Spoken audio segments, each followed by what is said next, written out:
Hello dear student, welcome to our channel. आज है 21 अप्रैल 2024 और लगभग अलग अलग स्टेट के जो रिज़ल्ट्स हैं वो अनाउंस किए जा चुके हैं। आपको पता होगा कि झारखंड बोर्ड ने अपना रिज़ल्ट अनाउंस कर दिया है और कल यानी 20 अप्रैल को यूपी बोर्ड ने भी अपना रिज़ल्ट अनाउंस कर दिया है।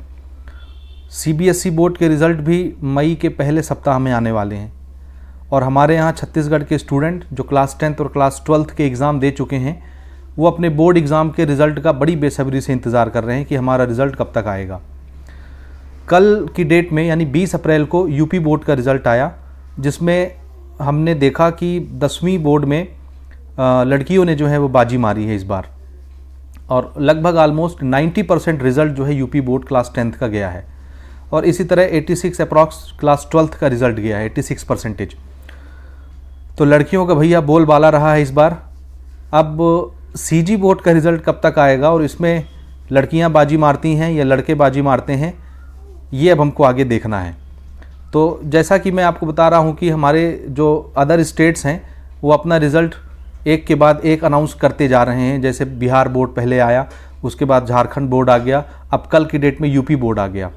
यूपी बोर्ड में एक स्टूडेंट है प्राची निगम, उन्होंने पूरे क्लास 10th में पूरे यूपी स्टेट में टॉप 1 पे अपना प्लेस बनाया, यानी फर्स्ट रैंक उन्होंने जो है वो प्राप्त किया और 98.5% वो लेकर के निकली। प्रतापगढ़ की रहने वाली ये स्टूडेंट हैं, आप इनको देख सकते हैं। हालांकि बहुत सारे ऐसे भी लोग हैं हमारे समाज में जो इनकी खूबसूरती पर टिप्पणियां करने लग गए, जबकि उनको इनका गुण देखना चाहिए, इनकी योग्यता देखनी चाहिए।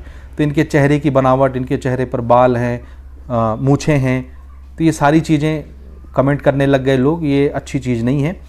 हमको किसी भी व्यक्ति के अंदर के गुणों को देखना चाहिए कि वो कितना योग्य है। उनकी योग्यता तो देखो भाई, मैथमेटिक्स और साइंस और ड्राइंग जैसे सब्जेक्ट में वो 100 आउट ऑफ 100 लेकर के आई हैं। इंग्लिश, हिंदी और सोशल में 97 लेकर के आई हैं आउट ऑफ 100 और टोटल 600 के पूर्णांक में यानी मैक्सिमम मार्क्स में 591 का स्कोर उन्होंने किया है। यानी सिर्फ उनके 9 नंबर कटे हैं। 3-3 नंबर इंग्लिश में, हिंदी में और सोशल में 3-3 नंबर करके 9 नंबर कटे हैं।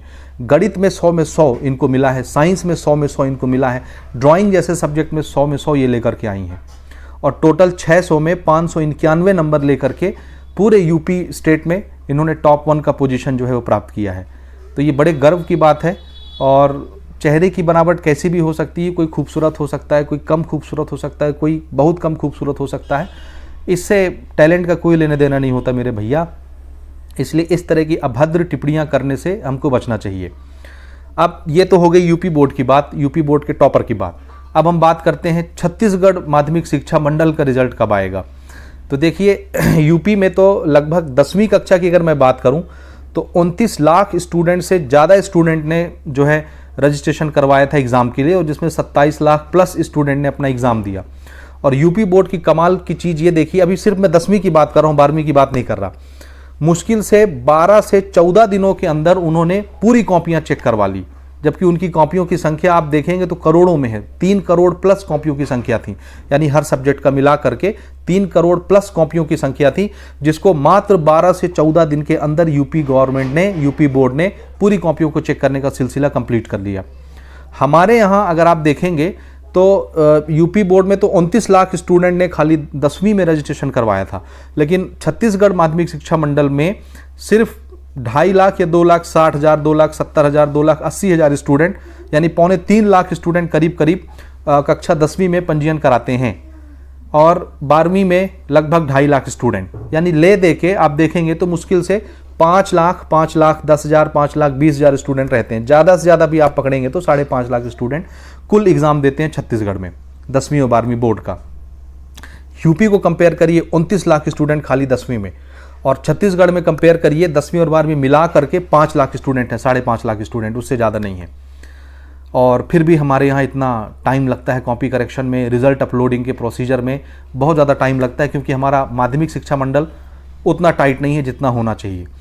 बहरकैफ, अब आपके काम की बात मैं आपको बताता हूँ कि देखिए 14 अप्रैल 2024 तक आपके कक्षा 10वीं और कक्षा 12वीं के लगभग सभी कॉपियों का करेक्शन वर्क कंप्लीट हो चुका था।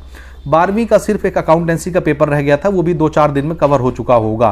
और आज की डेट में हम बैठे 21 अप्रैल 2024, यानी हम ये मान सकते हैं कि 10वीं और 12वीं के संपूर्ण कॉपियों का करेक्शन वर्क कंप्लीट हो चुका है।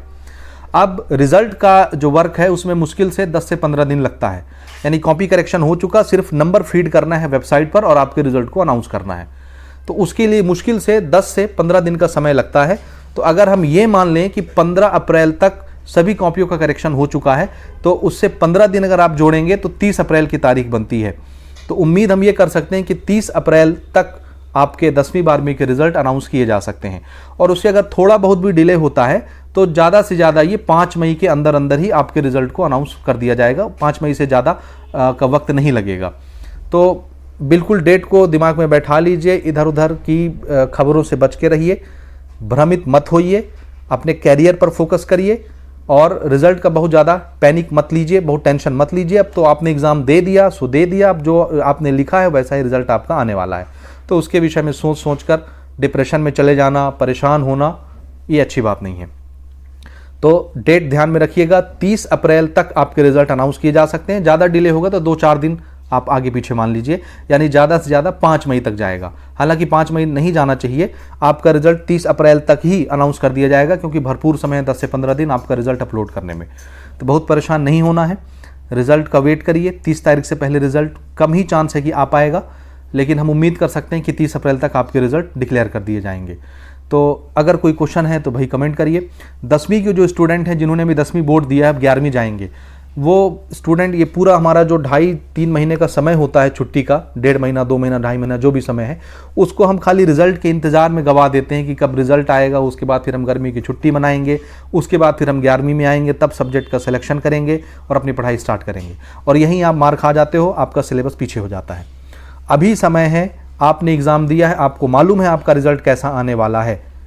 अब आपका रिजल्ट परसेंटेज जो भी आए, कम आए ज़्यादा आए, जिसने एग्ज़ाम दिया उसको पता होता है वो पास होगा या फेल होगा, अच्छे नंबर आएंगे या ख़राब नंबर आएंगे। तो रिजल्ट का इंतजार ना करते हुए आप अपने सिलेबस को स्टार्ट करिए। जो भी स्ट्रीम आपको चुनना है, जो भी सब्जेक्ट आप लेना चाहते हैं, उस सब्जेक्ट की किताबें लीजिए, उसकी पढ़ाई स्टार्ट करिए, ताकि हमारा ये जो 2.5 महीने का छुट्टी का टाइम पीरियड है ये पूरी तरीके से यूटिलाइज हो सके और आपके नॉलेज में भी इन्हांसमेंट हो सके और आपके कैरियर की तरफ एक बेहतर कदम आप उठा सकें। यानी समय की बर्बादी आपको नहीं करनी है, इसको भी आप फ़ायदा उठाइए। गर्मी की छुट्टियों में नानी नाना के घर जाने के बजाय अपने सिलेबस को थोड़ा थोड़ा करके कवर करिए, ताकि समय अनुसार जब आपके 11वीं का आखिरी पड़ाव चले, यानी जनवरी फरवरी के समय आपका पूरा सिलेबस खत्म हो चुका हो। और अगर आप लेट से शुरू करते हैं तो फिर आपका सिलेबस नहीं होता। और 11वीं की चीज़ें बहुत महत्वपूर्ण हैं, आगे कॉम्पिटिटिव एग्ज़ाम में इनकी बहुत आवश्यकता पड़ती है। इसलिए बच्चा 11वीं को सीरियस नहीं लेता तो आप सतर्क हो जाइए, आपको सीरियस लेना है। समझ में आ गई होगी वो बात, मुझे उम्मीद है।